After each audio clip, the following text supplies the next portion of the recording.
அனைவருக்கும் மகிழ் வணக்கம். Welcome to RR 24/7 Tamil. நான் Kishore GS faculty. Railways RRB group D உடைய நோட்டிஃபிகேஷன் வந்தாச்சு. கேள்விப்பட்டிருப்பீங்க, நிறைய பேர் அப்ளை பண்ண ஸ்டார்ட் பண்ணியிருப்பீங்க. அப்ளை பண்ணாதவங்க அப்ளை பண்ணணும்னு யோசிச்சிங்கன்னா முடிஞ்ச அளவு ப்ராசஸை சீக்கிரம் ஸ்டார்ட் பண்ணிடுங்க. ஏன்னா அப்ளிகேஷன் டேட்டுடைய லாஸ்ட் டேட் நமக்கு மார்ச் 2ஆம் தேதினு சொல்லியிருக்காங்க. ஸோ ஜனவரி 31 மார்ச் 2. ஸோ இன்னும் நிறைய நாள் இருக்க மாதிரி ஃபீல் ஆகும். மார்ச் மாதம் தானே அப்படின்னு நினச்சிட வேணாம். அது திடீர்னு டக்குன்னு முடிஞ்சு போன மாதிரி ஆகிடும். லாஸ்ட் டைமில் நமக்கு சர்வர் டவுனாக இருக்கும், நம்ம அப்ளை பண்ண முடியாமல் போயிடும். ஸோ அதனால் மறக்காமல் அப்ளிகேஷன் ப்ராசஸ் ஸ்டார்ட் பண்ணிடுங்க. அப்போ தான் டவுட் இருந்துச்சுன்னா கிளாரிஃபை பண்ணிட்டு கூட அப்ளை பண்ண முடியும். அண்ட் இப்போ இந்த வீடியோவில் நிறைய பேர் இந்த அப்ளிகேஷன் ப்ராசஸ் அப்போவே அதை ஸ்டார்ட் பண்ணுறதுக்கு முன்னாடி இந்த வேகன்சிஸ் நோட்டிஃபிகேஷன்லாம் பார்க்கும்போது சார் ரயில்வேல இத்தனை ஜோன்ஸ் கொடுத்துருக்காங்க இல்லையா, சென்னை ஜோன் சதர்ன் ரீஜன் சொல்லியிருக்காங்க, அதே நார்த் ஜோன் இருக்குது, இந்த ஜோன் இருக்குது. ஒவ்வொரு ஜோன்லையும் வேகன்சிஸ் வேறு மாறுது. சென்னை ஜோனுக்கு இவ்வளோ வேகன்சி, இவ்வளோ காலி பண்ணிடுங்கள், மற்ற ஜோனுக்கு இந்த மாதிரி வேகன்சிஸ் கொடுத்துருக்காங்க. இப்போ நான் 2-3 ஜோன்ஸுக்கு அப்ளை பண்ண முடியுமான்னு காமனாக நிறைய பேருக்கு டவுட் இருக்குது. இன்ஃபேக்ட் ஃபஸ்ட் டைம் நம்ம ரயில்வேஸ் எக்ஸாம் அட்டன் பண்ண போகிற எல்லாருக்குமே வேறு ஜோன்ஸ் கொடுத்துருக்காங்க இல்லையா, எல்லா ஜோன்லையுமே அப்ளை பண்ணிக்கிட்டா நம்ம கொஞ்சம் பெனிஃபிட்டாக இருக்குமோ அப்படின்னு நமக்கு தோணும். ஆனால் அதுக்கான தெளிவான ஆன்சர் ஃபஸ்ட்டு சொல்லிவிட்டு அஃபிஷியல் நோட்டிஃபிகேஷனில் இருக்கிறத நான் சொல்லிடுறேன். அப்படி பண்ணிடவே கூடாது. மொத்தமாகவே நமக்கு ரயில்வேஸ் எக்ஸாமே எழுத முடியாமல் டிபார் பண்ணுறதுக்கு வாய்ப்பு இருக்குது. ஸோ ஏதாவது ஒரே ஒரு ஜோன் மட்டும் தான் அப்ளை பண்ணணும். இதை சொல்கிறேன். அண்ட் எந்த ஜோன் கொஞ்சம் சேஃபாக இருக்குன்ற மாதிரியும் நம்ம கேட்பாங்க. ஸோ அந்த டீட்டெயில்ஸை பார்ப்போம். நமக்கு எது பெஸ்ட்டாக இருக்குன்றத ஒரு ஐடியாவுக்கு நான் சொல்கிறேன். இதே மாதிரி இன்ஃபர்மேஷன்ஸ் அண்ட் அதர் டேட்டாஸ்க்கு அண்ட் இன்னும் வீடியோஸ்க்கு நம்ம சேனல் சப்ஸ்கிரைப் பண்ணிக்கோங்க. So bank, SSC and railways ரிலேட்டடான எல்லா வீடியோஸ் அண்ட் அப்டேட்ஸ் இருக்கும். இந்த சேம் டைம் நீங்கள் இந்த எக்ஸாமுக்கு படிக்கணும் அப்படின்னு ஆசைப்பட்டீங்கன்னா, இந்த குரூப் டி எக்ஸாம் நான் ஆர்கனைஸாக கிளாஸஸ் பார்த்துக்கிட்டா பெட்டராக இருக்கும் சார். ஸோ இப்போ ரீசனிங்க்கு, general awareness, so history, geography, இதுக்கெல்லாம் கரெக்டாக எந்தெந்த டாபிக் படிக்கணுன்றது நான் கிளாஸஸ் பார்த்துக்கிட்டா பெட்டராக இருக்கும்னு நினச்சிங்கன்னா, நம்ம இன்ஸ்டியூட்டில் second group D batch Cholan express 2.2 நம்ம லான்ச் பண்ணிக்கிறோம். ஸோ செக் பண்ணி பாருங்கள். இந்த கோர்ஸை நீங்கள் ஆஃபரோட ஜாயின் பண்ணிக்கணும்னா Y890 அந்த கோடை யூஸ் பண்ணும்போது மேக்ஸிமம் பெனிஃபிட்ஸ் இருக்கும். ஸோ டிஸ்கிரிப்ஷன்லேயும் லிங்க் இருக்கும், அதே மாதிரி கமெண்ட் செக்ஷனில் நான் பின் பண்ணுறேன். அண்ட் ஸ்பெஷல் டேஸில் ஜாயின் பண்ணிக்கிட்டா ஸ்பெஷல் ஆஃபர்ஸ் இருக்கும். ஸோ யூஸ்வலாக நம்ம இன்ஸ்டியூட்டில் மந்த் எண்டில், ஃபெஸ்டிவல் டைம் பீரியடில் extra offers, double validity, 24 months 2 வருஷம் யூஸ் பண்ணுறது, இந்த மாதிரிலாம் கொடுப்பாங்க. செக் பண்ணி பாருங்கள். இந்த கோடை யூஸ் பண்ணிக்கோங்க. வேறு ஏதாவது டவுட் இருக்குது, சரி எப்போ அந்த ஆஃபர் வரும், எப்போ கரெக்டாக இருக்கும், இந்த மாதிரி டவுட் இருக்குன்னா kishore.mohankumar@24/7.com என்னோட அஃபிஷியல் மெயில் ஐடி. எந்த டவுட்னாலும் அதை கேட்டுக்கலாம். ஓகே. ஸோ இப்போ நான் கொஞ்ச நேரத்துக்கு முன்னாடி சொன்ன அந்த விஷயத்தை அஃபிஷியல் நோட்டிஃபிகேஷன்லேருந்து டேட்டாவை அப்படியே எடுத்துகிட்டு வந்திருக்கேன், ஸ்க்ரீன்ஷாட்டாக எடுத்துகிட்டு வந்திருக்கேன். நம்ம 2-3 ஜோனுக்கு அப்ளை பண்ணிடக்கூடாது. So only one zone. So தெளிவாக கொடுத்துருக்காங்க. இந்த candidate should apply for only one zone அப்படின்னு நம்ம சொல்லியிருக்காங்க. It's required to be selected for any RRB or railway zone. So ஏதாவது ஒரு ஜோன். ஸோ சென்னைனா சென்னை ஜோன், ஹைதராபாத்னா ஹைதராபாத், அந்த மாதிரி தான், செகந்திராபாத்னா அந்த மாதிரி ஏதாவது ஒரு ஜோன் மட்டும்தான் நம்ம சூஸ் பண்ணணும். ஆனால் அதில் எந்த ஜோன் வேணாலும் சூஸ் பண்ணிக்கலாம். இதில் ஒரு டவுட் இருக்கும், சார் நான் இப்போ தமிழ்நாட்டில் தானே நம்ம இருக்கிறோம், ஆனால் வேகன்சிஸ் இன்னொரு ஜோனில் அதிகமாக இருக்க மாதிரி ஃபீல் ஆகுது. அண்ட் எனக்கு வேணுன்ற போஸ்டிங், நான் ஆசைப்படுற போஸ்டிங் சதர்ன் ரயில்வேக்கு இந்த தடவை கொடுக்கல, வேறு ஜோனுக்கு கொடுத்துருக்காங்க, நான் அதுக்கு அப்ளை பண்ணலாமானா தாராளமாக அப்ளை பண்ணலாம். ஸோ இந்தியாவில் இருக்கக்கூடிய எந்த ஜோனுக்கு வேணாலும், எந்த இடத்துல இருக்க வேணாலும் அப்ளை பண்ணலாமே தவிர்த்து 2 ஜோனுக்கு மட்டும் கண்டிப்பாக அப்ளை பண்ணிடக்கூடாது அப்படின்னு நமக்கு சொல்லியிருக்காங்க. சப்போஸ் அப்படி அப்ளை பண்ணுறாங்கன்னா என்ன நடக்கும்ன்றது, so multiple applications to different RRBs or same RRB, அதாவது வேறு ஜோனில் அப்ளிகேஷன் பண்ணுறதும் தப்பு, ஒரே ஜோனில் இப்போ ரயில்வேஸ்லேயே 2 அப்ளிகேஷன் பண்ணுறதும் நமக்கு தப்பு. ஸோ 2வது அப்ளிகேஷன். ஸோ அதனால் அதை பார்த்துக்கோங்க. ஒரு தடவை தான் நம்ம கரெக்டாக பண்ணணும்.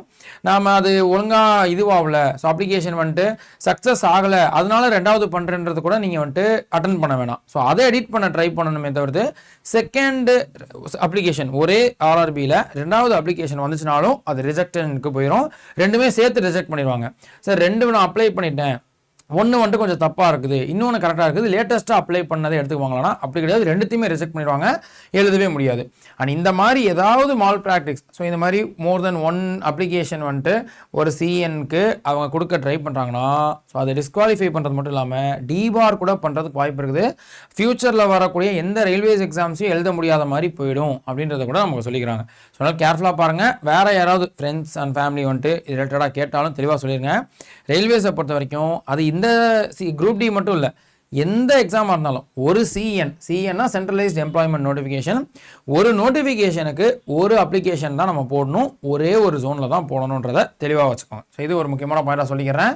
அண்ட் இப்போது இந்த ஜோன் வைஸ் வேகன்சிஸை பார்த்துட்டு, சார் நமக்கு இந்த பெஸ்ட்டு ஜோனுன்றது சொல்கிறாங்க இல்லையா, சேஃப் ஜோன், டேஞ்சர் ஜோன் சொல்கிறாங்க இல்லையா, ஸோ நான் எந்த ஜோனில் அப்ளை பண்ணால் பெட்டராக இருக்கும் அப்படின்ற அந்த கேள்வி, இதுக்கு ப்ராப்பரான ஆன்சர் யாருனாலையும் கொடுக்க முடியாது. அப்படி யாராவது கொடுத்தாங்கன்னா அது சும்மா தான் சொல்கிறாங்கன்னு அர்த்தம். ஸோ இப்போ நானுமே இந்த ஐடியாவை நான் சொல்கிறேன். ஏன்னா நிறைய பேர் வந்துட்டு போன தடவை இப்போ என்டிபிசி நோட்டிஃபிகேஷன் வந்தப்போ கூட சார் செகந்திராபாத்துக்கு தான் அதிகமான வேகன்சிஸ் இருக்க மாதிரி இருக்குது சென்னை ஜோனை விட, அதுக்கு நான் அப்ளை பண்ணலாமான்னு கேட்டாங்க. நானும் அதுக்கு என்ன சொல்கிறேன்னா அதே கான்செப்ட் தான் இங்கேயும் சொல்கிறேன். உங்களுக்கு நீங்கள் எந்த ஜோன் வேணாலும் அப்ளை பண்ணலாம், உங்களுக்கு எது பிடிச்சிருக்கும். ஃபார் எக்ஸாம்பிள் சில பேர் வந்துட்டு நம்ம தமிழ்நாட்டிலேயே சதர்ன் ரீஜனில் இருக்காங்கன்னு வச்சுக்கோங்களேன். இப்போ கன்னியாகுமரி, தென்காசி, திருநெல்வேலியில் இருக்கிறவங்க ட்ரிவாண்ட்ரம் ஜோனை நான் அப்ளை பண்ணுறேன் சார், எனக்கு கொஞ்சம் பெட்டராக இருக்கும், கேரளா பக்கத்தில் வருது, அங்கே போஸ்டிங் கிடச்சா கூட எனக்கு கொஞ்சம் பெட்டராக இருக்கும்னு நினைக்கிறேன்னு தாராளமாக ஓகே. ஸோ ட்ரிவாண்ட்ரம் சூஸ் பண்ணிக்கலாம்.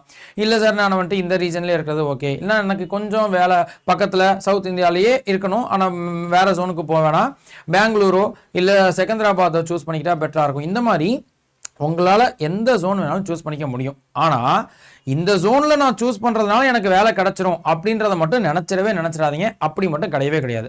ஸோ எந்த ஜோனில் வேகன்சி அதிகமாக இருக்குது அதில் நான் அப்ளை பண்ணுறேன் அப்போ தான் எனக்கு வேலை கிடைக்கும் அப்படின்னு நினச்சிங்கன்னா தட் இஸ் கம்ப்ளீட்லி ராங். அதை மட்டும் நான் தெளிவுபடுத்திக்கிறேன். இதை தான் என்டிபிசியில் நிறைய பசங்க கேட்டாங்க, சார் சதர்ன் ரீஜனுக்கு வந்துட்டு வேகன்சிஸ் கம்மியாக இருக்குது, செகந்திராபாத்துக்கு சென்னையை விட கொஞ்சம் அதிகமாக இருக்குது, அப்போ நான் அங்கே அப்ளை பண்ணிக்கலாமா அப்படின்னா இதே விஷயத்தை எல்லாருமே யோசிப்பாங்களாம். ஸோ இப்போ இங்கேயுமே பாருங்கள், ஸோ நம்ம சென்னையோடது வந்துட்டு ஓவரால் வந்துட்டு 1036. இந்த தடவை குரூப் டிக்கு செகந்திராபாத்தை விட கொஞ்சோண்டு சென்னை ஜோனுக்கு கொஞ்சம் வேகன்சி அதிகம் தான். இப்போ நான் சொல்கிறேன், ஓவராலாகவே சொல்கிறேன், நான் எதுக்கு வந்து ரொம்ப அதிகமாக இருக்குன்னா பாருங்களேன், டெல்லி ஜோனு, அதாவது நியூ டெல்லி நார்தர்ன் ரயில்வேக்கு தான் இருக்கிறதுலே வேகன்சி அதிகம். அதாவது மொத்தமாக குரூப் டியோட வேகன்சி 22,000 கிட்ட கொடுத்துருக்காங்க. இப்போ 22,195 நினைக்கிறேன் கரெக்டாக சொல்லணும்னா. இதில் எந்தெந்த ஜோனுக்கு எவ்வளோ வேகன்சி அது கேட்டகரியும் கொடுத்துருக்காங்கன்னு வச்சுக்கோங்களேன். இப்போ இருக்கிறதுலே அதிகமான வேகன்சி யாரை கொடுத்துருக்காங்க, டெல்லி. ஸோ நார்த் ஜோனில் தான் கொடுத்துருக்காங்க 3600. சென்னைக்கு 1000 தான் கொடுத்துருக்காங்க. அண்ட் அதர் ஜோன்ஸுக்கு அதுக்கு மோஸ்ட்லி எல்லா ஜோனுக்கும் 1000 அந்த ரேஞ்சு தான் இருக்குது. சென்னைக்கு 1000 கொடுத்துருக்காங்க. இப்போ நமக்கு என்ன தோணும், சார் சென்னை ஜோனில் வந்துட்டு 1000 தான் வேகன்சி, டெல்லி ஜோனுக்கு வந்துட்டு நமக்கு 3200 வேகன்சி, அங்கே நான் வந்துட்டு அப்ளை பண்ணால் எனக்கு சான்ஸ் அதிகம் தானே அப்படின்னு நம்ம நினச்சோன்னா அப்ளை பண்ணுற கேட்டகரியை பார்க்கணும் இல்லையா. ஸோ ஆவரேஜாகவே பொதுவாக நீங்கள் இதுக்கு ஆர்டிஐ இன்ஃபர்மேஷன்ஸ் மேபி இன்னும் கூடிய சீக்கிரத்தில் வரலாம், அதை வந்துட்டு பொறுத்து வந்து பார்க்கணும். மொத்தமாக எவ்வளோ அப்ளிகேஷன் இருக்குது, சென்னை ஜோன் ஒவ்வொரு ஜோனுக்கு எவ்வளோ அப்ளை பண்ணியிருக்காங்கன்னு பார்க்கணும். ஸோ அப்படி பார்க்கும்போது சென்னை ஜோனுக்கு சும்மா எக்ஸாம்பிளுக்கு சொல்கிறேன், சென்னை ஜோனில் 10 லட்சம் பேர் அப்ளை பண்ணுறாங்கன்னா அதே ரயில்வே டெல்லி ஜோனில் 50 லட்சம் பேர் 60 லட்சம் பேர் அப்ளை பண்ணுவாங்க. இதை விட 5 மடங்கு 6 மடங்குலாம் அதிகமாக இருக்கும். ஏன்னா இந்த மொத்த பெல்ட்டுமே இப்போ நியூ டெல்லியாக இருக்கட்டும், மும்பை ஜோன்லேயே நமக்கு வெஸ்டர்னாக இருக்கட்டும், சென்ட்ரலாக இருக்கட்டும், மற்ற எல்லா ஜோனுமே நமக்கு ஹிந்தி பெல்ட் ரீஜன்னு சொல்லலாம். ஆக்சுவலாக இப்போ சென்னை ஜோன்லேயே நிறைய பேர் வந்துட்டு ஹிந்தியில் இருக்கக்கூடிய பீகாரோ யூபியோ மற்ற மாநிலங்கள் இருக்கக்கூடியவங்க இங்கே கொஞ்சம் காம்படிஷன் கம்மியாக இருக்குன்ற ஃபீல் பண்ணி அட்டன் பண்ணி எழுதிட்டு இருக்காங்க. அண்ட் நம்ம வந்துட்டு ஹெவி காம்படிஷன் இருக்கக்கூடிய இடத்துக்கு போனோம்னா நமக்கு தான் திணறுவோம். ஸோ இல்லைனா இதை கூட வச்சுக்கோங்களேன், என்டிபிசிக்கு நான் இதான் சொன்னேன், செகந்திராபாத்துக்கு வேகன்சிஸ் அதிகமாக இருக்குது சார், ஓரளவு சவுத் ரீஜன் நம்ம இது தென்னிந்தியாவிலேயே வருது, நான் வந்துட்டு அங்கே சூஸ் பண்ணிக்கலாமான்னா ஒரு சைடில் நான் வந்துட்டு இது ஓகேன்னு சொல்லுவேன். எப்படின்னா இப்போ சென்னை ஜோனுக்கு நமக்கு ஒரு வேகன்சி வந்துட்டு கொடுக்கவே இல்லை. ஃபார் எக்ஸாம்பிள் சொல்கிறேன், ஸ்டேஷன் மாஸ்டர்ன்ற அந்த போஸ்டிங் வந்துட்டு சென்னை ஜோனுக்கு, அதுவும் கேட்டகரி வைஸ் பேரை பிரிக்கிறாங்க இல்லையா. ஸோ அன்ரிசர்வ்டில் மோஸ்ட்லி இருக்கும், அது நம்ம கொண்டு ஓகே, சில போஸ்டிங் அன்ரிசர்வ்டுக்கு இல்லாமல் இருக்கும். இப்போ நம்ம கேட்டகரி வந்துட்டு ஓபிசியாக இருக்குது, அன்ரிசர்வ்டு இல்லை ஓபிசி ரெண்டில் தான் நம்ம அட்டன் பண்ண முடியும்.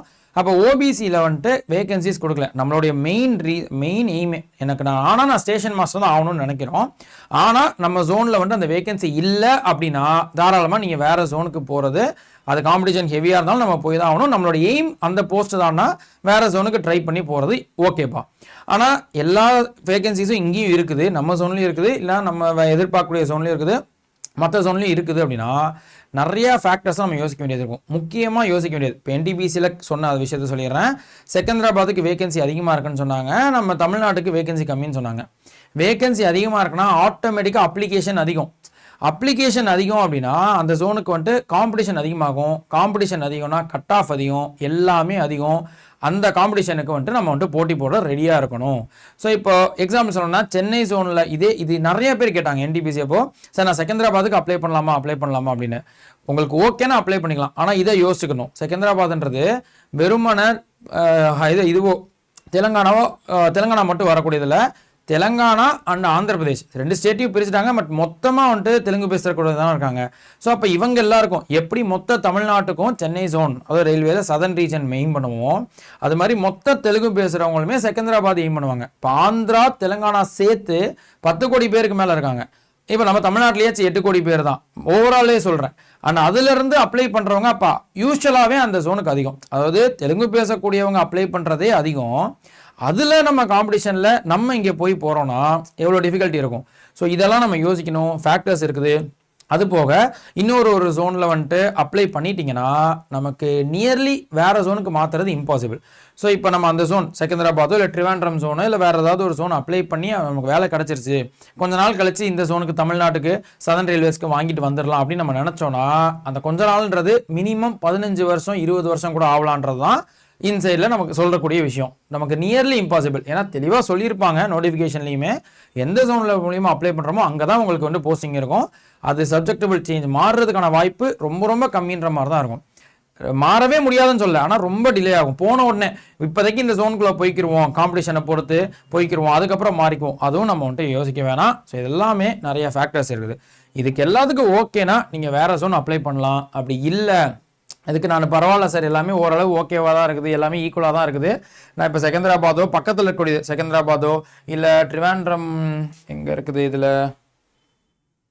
இங்கே ட்ரிவாண்ட்ரமே காணோம். ஓகே, இதில் நான் அதை மென்ஷன் பண்ணாமல் இருக்குன்னு நினைக்கிறேன். ஓகேவா? ஸோ இப்போ ஓரளவு சவுத் ரீஜன், ஸோ தெற்கு பகுதியில் இருக்கக்கூடிய அந்த ஜோனில் வந்துட்டு அப்ளை பண்ணணும் அப்படின்னு ஆசைப்பட்றீங்கன்னா செகந்திராபாதோ இல்லை நம்ம சென்னை ஜோனோ அப்ளை பண்ணுறதுக்கு ரெண்டுத்தையும் கம்பேர் பண்ணும்போது சென்னை ஜோனே அப்ளை பண்ணிட்டு போயிடலாம் அப்படின்னு நம்ம சொல்ல வரேன். ஸோ அப்போ ரெண்டாமே ஈக்குவலாக தான் இருக்குது. குரூப் டியை பொறுத்த வரைக்கும் நீங்கள் பெட்டர் சென்னை ஜோன்லேயே அப்ளை பண்ணி எழுதுங்க, என்னோட சஜஷன். சப்போஸ் இதை தாண்டி இல்லை சார் எனக்கு வேறு ஜோன் அப்ளை பண்ணுறதுனா தாராளமாக அப்ளை பண்ணிக்கோங்க. ஆனால் ஒரே ஒரு ஜோன் தான் அப்ளை பண்ணணும்னு சொல்லிடுறேன். ஸோ அப்படி பார்க்கும்போது இந்த சேஃப் ஜோன் டேஞ்சர் ஜோனுன்னு ஒன்றுமே கிடையாது இந்த ரீஜன் நம்ம எக்ஸாம்ஸை பொறுத்த வரைக்கும். ஸோ அது நார்த் இந்தியாவில் நீங்கள் எல்லா வீடியோஸ்லையுமே பார்க்க முடியும். ஸோ இங்கேயுமே டேஞ்சர் ஜோன் சேஃப் ஜோனுன்னு வீடியோ வந்துட்டு பிளான் பண்ணலான்னு ஒரு ஐடியா இருந்துச்சு. ஆனால் நம்ம சவுத் இந்தியாவை பொறுத்த வரைக்கும் ரயில்வேஸில் சேஃப் ஜோன் டேஞ்சர் ஜோன்னு நம்ம சொல்லவே முடியாது. நார்த் இந்தியாவில் கிட்டத்தட்ட 10-15 ஸ்டேட் எல்லாரும் சேர்ந்து எல்லா ஜோன்லையும் அட்டன் பண்ணிக்கலாம். அதனால அவங்களுக்கு இப்போ டெல்லியோ இல்லை உத்தரப்பிரதேசில் இருக்கக்கூடியதோ ரெண்டுத்துல எது போடலான்னு யோசிக்காங்க. நமக்கு அப்படி யோசிக்கணும்னு அவசியம் இல்லை. ஸோ தமிழ்நாடை பொறுத்த வரைக்கும் சேஃப் ஜோன் டேஞ்சர் ஜோனு எந்த ஜோனும் கிடையாது. என்னுடைய சஜஷன் பெட்டர் சென்னை ஜோன்லேயே அப்ளை பண்ணி நல்லபடியாக எழுதுங்க, இங்கேயே போஸ்டிங் கிடைக்கும். எதுவாக இருந்தாலும் நம்ம போடுற எஃபர்ட் தான். ஓகேவா? பட் என்ன மறுபடியும் சொல்கிறேன், எதுவாக இருந்தாலும் ஒரே ஒரு அப்ளிகேஷன் ஒரே ஒரு ஜோனில் மட்டும் போடுங்க. இது இன்ஃபர்மேஷன். ஸோ இதான்ப்பா பாயிண்ட். ஓகேவா? ஸோ நெக்ஸ்ட் வீடியோவில் வேற ஒரு கண்டென்ட்டில் பார்ப்போம். அண்ட் இந்த எக்ஸாம்ஸ்க்கு படிக்கணும் அப்படின்னா இந்த மெயின் 4 சப்ஜெக்ட் ஜென்ரல் சயின்ஸ் ஆகட்டும், maths, reasoning and current affairs, general அவேர்ஸ்னு நல்லா ஸ்ட்ராங் பண்ணி வச்சுக்கோங்க. இதை உங்களுக்கு ஆர்கனைஸ் கிளாஸஸோட நடத்துகிற மாதிரியான பேட்ச் சோழன் எக்ஸ்பிரஸ் 2.2 இருக்கும். ஸோ செக் பண்ணி பாருங்கள். இந்த கோர்ஸை நீங்கள் ஆஃபரோடையும் ஜாயின் பண்ணிக்க முடியும். அண்டு மல்டிபிள் எக்ஸாம்ஸ் படிக்கிறீங்கன்னா குரூப் டி மட்டும் படிக்கல சார், நான் ரயில்வேஸ் இல்லை டிஎன்பிசியும் படிக்கணும்னு ஆசைப்பட்றேன், அது மாதிரி எஸ்எஸ்சியும் படிக்கணும்னு ஆசைப்பட்றேன், இந்த மாதிரி 2-3 எக்ஸாம்ஸ் படிக்கணும்னு ஆசைப்பட்டீங்கன்னா தமிழ்நாடு மெகா பேக்கை ஆஃபரில் 24 மந்த்ஸ்லாம் ஜாயின் பண்ணிட்டீங்கன்னா இதுக்கு அடுத்து வரக்கூடிய புது பேட்சையும் நீங்கள் பார்க்க முடியும், பழைய பேட்சையும் பார்த்துக்கலாம், மொத்தமாக எல்லா பேட்சஸையும் நீங்கள் ஓப்பன் பண்ணி பார்த்துக்கலாம். இது மல்டிபிள் எக்ஸாம்ஸ் படிக்கிறவங்களுக்கு. ஸோ இதில் எந்த பேட்ச் ஜாயின் பண்ணதாக இருந்தாலும் Y890 கோட் யூஸ் பண்ணும்போது மேக்ஸிமம் பெனிஃபிட்ஸ் இருக்கும். ஸோ செக் பண்ணி பாருங்கள். வேறு ஏதாவது டவுட் இருக்குது, ஸோ கொஞ்சம் கிளாரிஃபை பண்ணிவிட்டு ஜாயின் பண்ணிக்கிறேன் சார் அப்படி இருந்தீங்கன்னா kishore.mohankumar@24/7.com அஃபிஷியல் மெயில் ஐடி, இதனால இதுலேயும் நீங்கள் கேட்கலாம். ஓகே? ஸோ நெக்ஸ்ட் வீடியோவில் வேறு ஒரு கண்டென்ட்டில் பார்ப்போம். அண்டில் தென் நன்றி, வணக்கம்ப்பா.